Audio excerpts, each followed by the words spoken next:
আসসালামু আলাইকুম। কেমন আছেন সবাই? গতকালকে কিশোরগঞ্জ গিয়েছিলাম। কিশোরগঞ্জ বইলা এটা জায়গাটা, কিশোরগঞ্জ সদরের। এটা ইশাখা, বারোভূঁইয়া ইশাখার বংশধর সৈয়দ হাবিবুর রহমানের এটা সাহেব বাড়ি। তো আমার আম্মা আব্বাও আসছে আমার সাথে।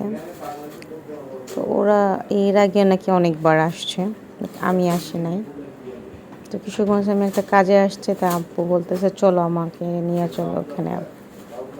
তো সৈয়দা দিনা হক, উনি সমাজসেবা অধিদপ্তরের ঊর্ধ্বতন কর্মকর্তা ছিলেন। ওই পিরিয়ডে আমার আম্মা এসেছিলেন এখানে। তো সাহেব বাড়ি, জমিদার বাড়িটা আমি দেখতে এসেছি অনেক আগে, ঈশা খাঁর আমলের বাড়িটা। তো এখানে সৈয়দ হাবিবুর রহমান উনি এসেছিলেন এখানে। তো এটার একটু পাশেই জঙ্গল বাড়ি আছে, ওখানেও ওদের বেশ কিছু স্থাপনা রয়েছে। ওই পাড়টা শেষে পাশে গা ঘেঁষে সুন্দর একটা মসজিদ, একতলা। মসজিদটা খুব সুন্দর, ভালো লেগেছে মসজিদটা। মসজিদটার মধ্যে বিভিন্ন আলপনা কাজ করা। তো একদম ঠান্ডা একটা জায়গায় মসজিদ।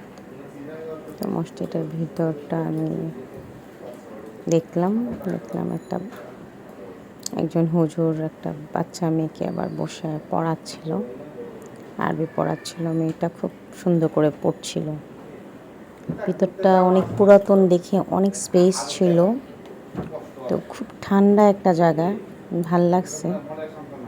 এখানে আবার ছোট ছোট টাইলস দিয়ে ছোট ছোটোভাবে কাজ করা, ডিজাইন করা কারুকার্য। তো ওইখানে অনেকগুলো জ্বালানা থাকাতে অনেক খোলামেলা।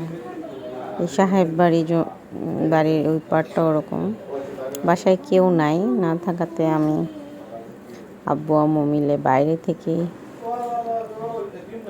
ঘুরে গেছি।